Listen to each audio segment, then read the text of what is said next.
Assalamu alaikum, I'm Aisha and you're watching Samaa News. Here are today's headlines. Hundreds are missing after a migrant vessel sank near the Malaysia-Thailand border.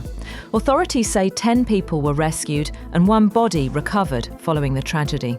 The boat, which left Myanmar's Buti Down with about 300 people on board, went down 3 days ago. Among the survivors were Rohingya and Bangladeshi nationals, while search operations continue off Langkawi.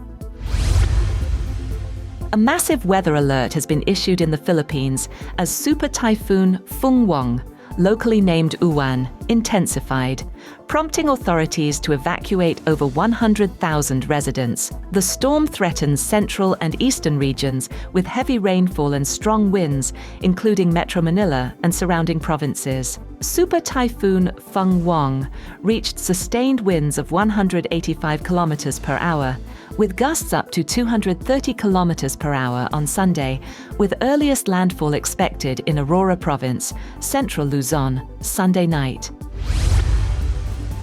Syrian President Ahmed al-Sharaa has arrived in the United States for an official visit, as Washington seeks Damascus's support in its global coalition against ISIL, or ISIS. Al-Sharaa arrived in Washington late Saturday, shortly after Syria announced a large-scale security operation targeting ISIL cells nationwide. The Syrian leader, whose rebel forces ousted Bashar al-Assad last year, is scheduled to meet US President Donald Trump at the White House on Monday. Al-Sharaa, removed from a US terrorist sanctions list on Friday, previously met Trump in Riyadh in May.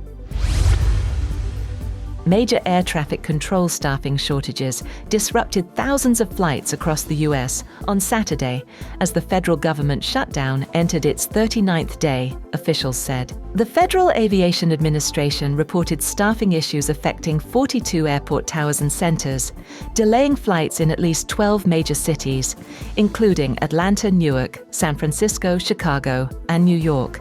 About 1,500 flights were cancelled and 6,000 delayed, compared with 1,025 cancellations and 7,000 delays.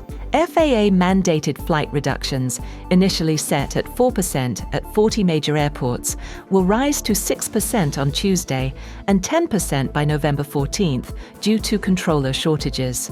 Ground delay programs at 9 airports, including Atlanta, caused average delays of 282 minutes.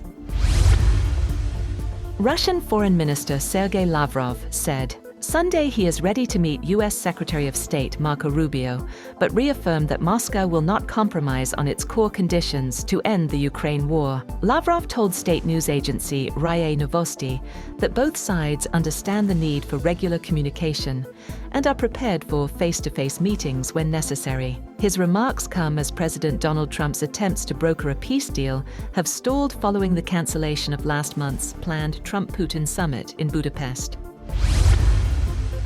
US President Donald Trump has said that no government official will attend the Group of 20 summit in South Africa later this month because of what he said were human rights abuses taking place in the country. Trump has claimed Afrikaners face persecution based on their race in the black majority country, allegations the South African government has denied.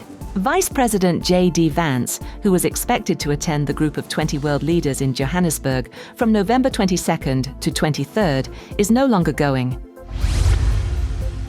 China has successfully launched a new group of experimental satellites into orbit. The Long March 11 rocket lifted off from waters near Haiyang in eastern Shandong province early Sunday. Officials say 3 Xi'an 32 test satellites were placed into their preset orbit for space technology experiments. The mission was conducted by the Taiyuan Satellite Launch Center and marked the 606th flight of the Long March rocket series. That's all for now. For more updates, visit www.samaa.tv. Thank you for watching Samaa News.